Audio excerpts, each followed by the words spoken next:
بسم الله الرحمن الرحيم. الحمد لله والصلاة والسلام على رسول الله وعلى آله وأصحابه ومن والاه.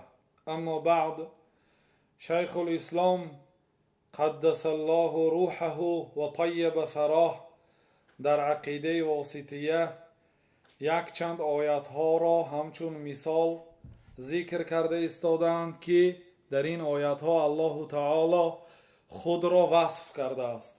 شیخ الاسلام رحمت الله علیه آیت را ذکر کرده گفتند که و قوله ان تبدو خیرا او تخفوه او تعفو عن سوء فإن الله كان عفوا قدیرا. و قول الله تعالی که اگر شما خیر را آشکارا کنید یا پنهان کنید، یعنی کار خیر را، کار خیر تمام نمود کار خیر کارهای خیری است که دیگر امکانی پنهان کردن نیست، مانند من این درس، مانند نماز جماعت، مانند ریش ماندن، اینا کار خیر است ولی اینو پنهان نمیکنید. یا مانند حجاب برای زنها و اصلا شخصی که به درجه اگر علم توحید آموزد و الله تعالی را شناسد و مخلوق ها را علل خصوص انسان ها را شناسد، دیگر حاجت عملش را پنهان کردن نمیماند. او عمل آشکارا هست، پنهان است، دیگر پروا ندارد. الله تعالی میگوید که این تبدو خیرا او تخفوه، شما کار خیر را خواه آشکارا کنید خواه پنهانی کنید، او تعفو عن سوء، یا اینکه کسی به شما بدی کرده باشد او را عفو کنید، فإن الله كان عفوا قدیرا، الله تعالی ذات عفو و قدیر است. الله سبحانه و تعالی عفو است، یکی از اسمهای الله تعالی عفو است و یکی از اسمهای الله تعالی قدیر است. لیکن وقتی که الله تعالی دو اسم را در یک جا می بیارد، یک حکمت دیگر دارد برادرای عزیز. برای چی مثلا عفو بخشنده، یعنی باید همین بنده را عذاب میداد، همین بنده سزاوار عقاب است، لیکن الله تعالی عقاب نکرد و عفو کرد، بخشید. قدیرا، الله تعالی قادر است، یعنی به اجرای کارها و برای نیست کردن بعضی چیزها و برای پیدا کردن بعضی چیزها الله تعالی قادر است. برای چی خاصتا اسم قدیر را بعد اسم عفو آورد؟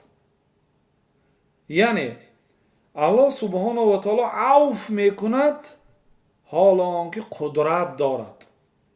بعضی ها عفو میکند برای دیگر چیز، برای خود را به مردم خوب نشان دادن، برای آنکه میترسد از طرف دویم، بنابراین بیایید همدیگر را عفو میکنیم میگن. لیکن مقصد قدرت ندارد که عذاب دهد، قدرت ندارد که انتقام گیرد، قصد گیرد. با مقصدهایی که به فایده خودش هست عفو میکند. برای چی؟ ممکن اگر عفو نکند و صلح نکند به خودش ضرر دارد، برای می عفو میکند. اما الله تعالی قادر است به عذاب دادن، به جزا دادن قادر است، ولی عفو میکند. چخیلی که پیامبر صلی الله علیه وسلم یا مردی را مثال آوردن، گفتن که کدام انسانی که غضبش را فرو برد حالا که برای اجرای غضب قادر است.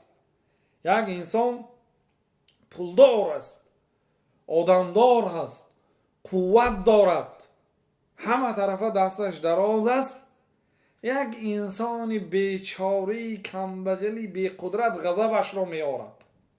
او قدرت دارد که این را جزا دهد، اگر همین را بخشد، غضبش را برای همین اجرا نکند و فرو برد، پیامبر صلی الله علیه و سلم گفتند که الله تعالی برای او امکانیت میدهد روز قیامت از بین حورای جنت در بین خلایق کدام همین ها را خواهی اختیار کن، الله تعالی امکانیت میدهد. برای اون آدمی که برای اجرای غضبش امکانیت داشت و غضبش را فرو برد. اما اون آدمی که غضبش را اجرا کرده نمیتونه، اون آدمی که غضبش آورده از خودش بزرگ است، از خودش با قوت است، صاحب قدرت هست، اونها هیچی گفته نمیشه دیگه. خیلی غضب فرو بردم گفته نمیشه اونجا.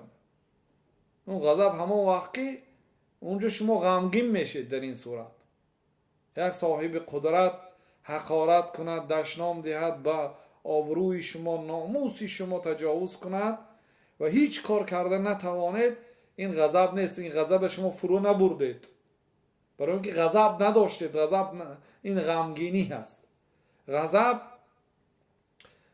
برای آن شخصی که قدرت داره. الله تعالی قدرت دارد برای عذاب دادن ولی عفو میکند.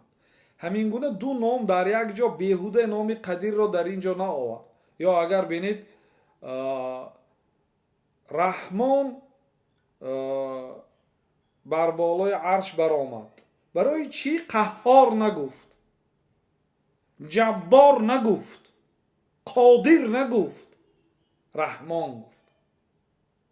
رحمان مهربان است، رحمتش بی نهایت وسیع است.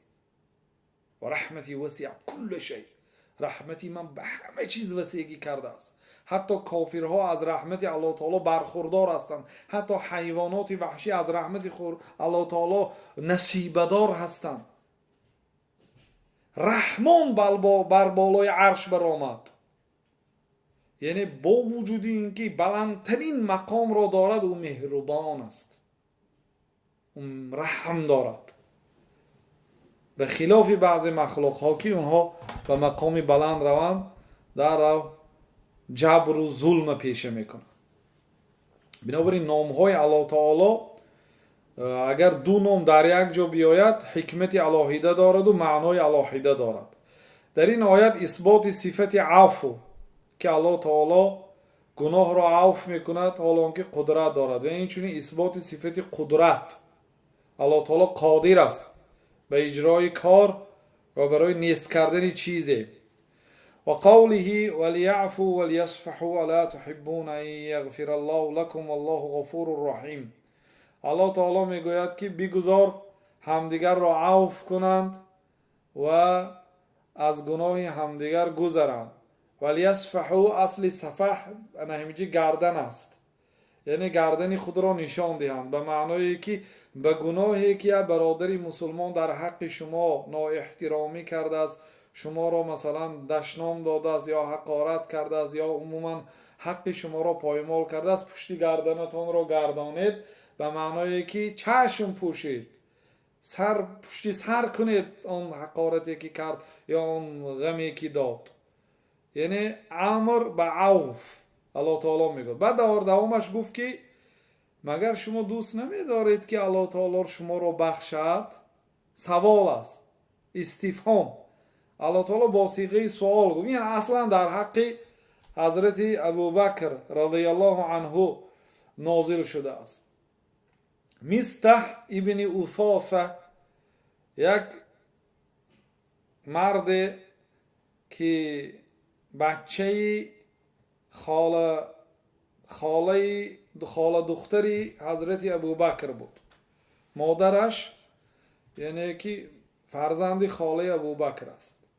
این بچه یعنی خیش و تباری داشت به حضرت ابوبکر، مسکین بود. حضرت ابوبکر به او خیر و سخاوت میکردن، هر دستگیری میکردن و هر ماه برای او مبلغی میدادن. وقتی که حضرت عایشه مادر مومنها به حادثه افک گرفتار شد، یک دخترچه 13 ساله الله سبحانه و تعالی به سرش مصیبت فراورد به واسطه سردار منافقها عبدالله ابن ابی ابن سلول، رأس نفاق، سردار منافقها در مدینه لعنت الله علیه، حضرت عایشه را تهمت کرد. وقتی که تهمت کرد، تهمتی او پهن شد. فجر بها و رب الکعبه، قسم به پروردگار کعبه اینها زنا کردند. وقتی که از دور دید که حضرت عایشه رو شطورشان رو یکی از صحابه ها کشاله کرده می آمد و آنها از لشکر دیر مانده بودند. قصه شان دراز است. یک جمعه درباره حادثه افک عایشه صحبت کرده هستیم. نوارش در شبکه بیان است. قصه افک حضرت عایشه قصه بسیار با تاثیر، قصه مصیبتی که می شود گفت در همین دنیا از روزی که الله تعالی آفرید تا روز قیامت وزنین ترین مصیبتی که انسان چشیده است و آن هم باشد جناب رسول الله صلی الله علیه و سلم. برای چی؟ برای آنکه پیامبر صلی الله علیه و سلم اشد الناس بلاء الانبیاء گفتند.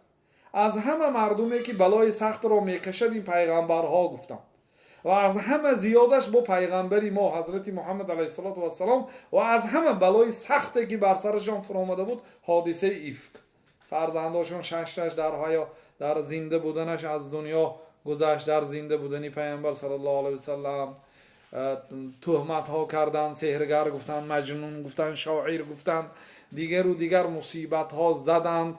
همه این مصیبت ها هج بود در نزد این مصیبتی که همسری شخصیتی رقمی اول در اسلام پیغمبر اسلام زنش به این مصیبت گرفتار شد، به این تهمت گرفتار شد و الله تعالی یگان آیت نازل نمیکرد، تصدیق نمیکرد قول تهمتگرها را یا اینکه رد نمیکرد.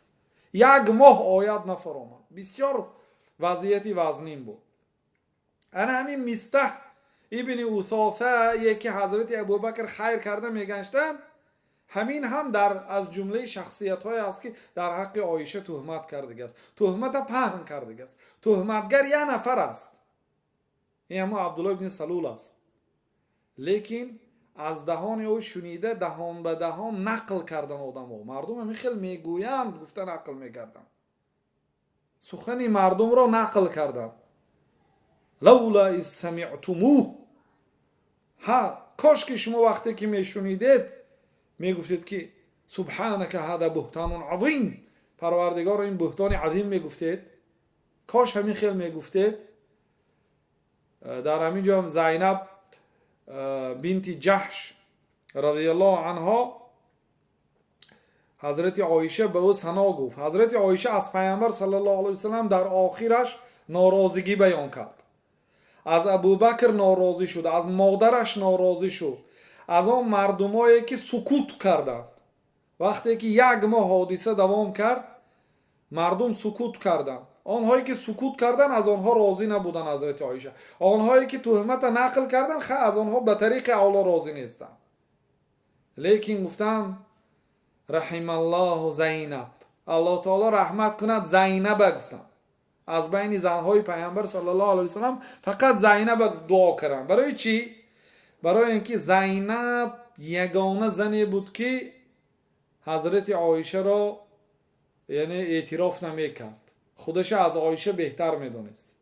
دیگر زنهای پیامبر صلی الله علیه و سلم یگان تش خودش به عایشه برابر نمیکرد. برای چی؟ برای اینکه عایشه اولش اینکه دختر، دومش اینکه دختری ابوبکر، سومشون که عایشه دختری جوان، دیگرها 55 ساله 60 ساله بودند وقتی که پیامبر صلی الله علیه و سلم خانه‌دار شدند. اونها را به مقصدهای سیاسی، به مقصدهای اجتماعی، به مقصدهای رحمت و الفت، خیش و تباری، با مقصد یتیمهاش گرفته بودند. و حضرت عایشه هم یعنی با مقصد خوب، برای اینکه پدرش شخصیتی دوم اسلام است، بهترین شخص است بعد پیغمبرها، و دخترش هم گرفتن با خاطر نیک. خلاصه همه زنها از حضرت عایشه خودشون پایان میدانستن غیر زینب. زینب خودش از عایشه بلند میدانست، گفت که زوجکن اهلکن زوجنی الله من فوق 7 سماوات، همه شما را اهل و عائله هاتون به شوهر داده است، پدرهاتون مادرهاتون به شوهر داده است و مرا الله سبحانه و تعالی از بالای 7 قبت آسمان به شوهر داده است. یعنی ما فرق داریم. گفته یگان کس برای خودش برابر نمیدونست. الله تعالی وقتی که زید طلاقش را داد، زوجناکه، ما زینب را به تو خانه‌دار کردیم بدون ولی و شاهدین، به شاهد و به ولی الله تعالی با نص قرآن کریم نکاح کرد. پیامبر صلی الله علیه و سلم با زینب زندگی کردن. زینب زن زید ابن حارثه بود. لکی لا یکون علی المؤمنین حرج فی ازواج ادعیائهم. برای چی خلق کرد الله تعالی؟ تا اینکه برای مسلمان ها حرج و مشقت نشود در خانه‌دار شدن همسران پسرخواندانشان. زن پسرخواند اگر طلاق دهد شما میتونید گیرید، اگر پسرخواند وفات کند شما میتونید زنش به زنی گیرید، اما پسر نه. پسری خودتان وقتی که زنش رو طلاق میدهد یا پسرتان وفات میکند شما دختر زنش کلیند خود را به زنی گرفته نمیتوانید. اما پسرخواند که وی پسری هست که از نسب شما نیست، نسل شما نیست، از کمری شما نیست، او به شما بیگانه است، شما فقط به گرفته کلام کردید، پسرخواند کردید. او اگر زنش طلاق دهد برای شما حلال است. برای همینه برای مردم داناندن ما به تو زینب را خانه‌دار کردیم. بنابراین حضرت عایشه گفتن که الله تعالی رحمت کند زینب. پیامبر صلی الله علیه و سلم زینب پرسیدن مخصوص برای اینکه زینب کنداش، یعنی باغچان میگوین مردمی جنوب، یک زنی بود که با عایشه پس نمی آمد. این هنگام بسیار فرصتی مناسب بود برای تحقیر عایشه. اینه مقصد. برای آنکه بعضی ها مصلحت دادن، حضرت علی رضی الله عنه، حضرت اسامه ابن زید مصلحت دادن که یا رسول الله طلاق عایشه ته گفتن. پیامبر صلی الله علیه و سلم با همون دو جوان مصلحت کردن و با زینب هم مصلحت کردن. زینب گفت که ما علمت عنها الا خیرا، قسم به نام الله تعالی من از عایشه فقط خیر را دیدم. گفت ثنا گفت، نگفت طلاق دهید، نگفت جدا شوید زنهاتون بسیار است، نگفت، بلکه ثنای نیک گفت. بنابراین گفتن که الله تعالی رحمت کند زینب را و نگاه داشت او را. ولیکن خواهرش خیر از جمله شخصیت مردم به سه تقسیم شده بودند. یک گروه حضرت عایشه را تهمت کردند، یک گروه انکار کردند گفتن که حضرت عایشه پاک است گفتند، یک گروه سکوت کردند. از جمله رسول الله صلی الله علیه و سلم و ابو بکر و مادرشون. برای چی آنها سکوت کردند؟ این اصلش گرید با دلالت به اینها بسیار شخصیت هایی هستند که وابسته به قرآن و سنت هستند. تا الله تعالی چیزی نگفت چیزی نگفتند، سکوت کردند، منتظری وحی بودند. وقتی که مستح هم از جمله شخصیت هایی بود که تهمت را در بین مردم پهن میکرد، حضرت ابوبکر قسم به نام الله خوردن که دیگه خیر و سخاوت روش نمیبیند. وقتی که الله تعالی با صیغه سوال شما دوست نمیدارید که الله تعالی شما رو مغفرت کند؟ گفته وقتی که سوال داد حضرت ابوبکر گفتن که بله ربنا، بله پروردگار ما دوست میداریم که تو ما رو مغفرت کنی. گفتند و مستح بخشیدند و با خیر و سخاوت دوام دادند. رضی الله عنه و ارضاه. در این آیت اثبات صفت مغفرت. الله سبحانه و تعالی گناه ها رو مغفرت میکند. در دوامش تاکید کرد که والله غفور رحیم. الله تعالی ذات غفور است، یعنی عیب ها گناه ها را ستر میکند، و رحیم است، مهربان است. اثبات صفت رحمت و مغفرت. و قوله ولله العزة ولرسوله وللمؤمنین. و این چنین قول الله سبحانه و تعالی که الله تعالی گفت که عزت از آن الله تعالی هست و از آن رسولش و از آن مؤمن ها. البته در اینجا عزت را به سه تقسیم کرد. عزت به الله، عزت به رسولش و عزت به مؤمن ها گفت. این معنای این را ندارد که در این صفت اینها شریک هستند. نه، عزت از آن الله هست، لیکن الله تعالی به پیغمبرهاش عزت میدهد و برای مؤمن ها هم به قدر ایمان و عملشان میدهد. اصل این آیت در حق عبدالله ابن ابی ابن سلول سردار منافقان نازل شد. وقتی که پیامبر صلی الله علیه و سلم در یکی از غزوه ها بودند، این بدبخت گفت که لئن رجعنا الی المدینه لیخرجن الاعز منها الاذل. وقتی که به مدینه برمیگردیم شخصهای عزیز شخصهای خار و ذلیل را بیرون میکند از مدینه. اصل بدبختی عبدالله ابن ابی ابن سلول همین بود که این شخص پیش از آمدن پیامبر صلی الله علیه وسلم به مدینه قریب بود که رئیس مدینه اختیار میشد، قریب بود که امیر شهر مدینه اختیار میشد که ناگاه پیامبر صلی الله علیه وسلم آمدند و به اختیار دیگر رئیس مدینه شدند. دیگر اینها دیگه چاره نداشتن مگر راه منافقگی را پیشه کردند و دیگر ظاهرا مسلمان شدند و در باطن کفر را پنهان کردند.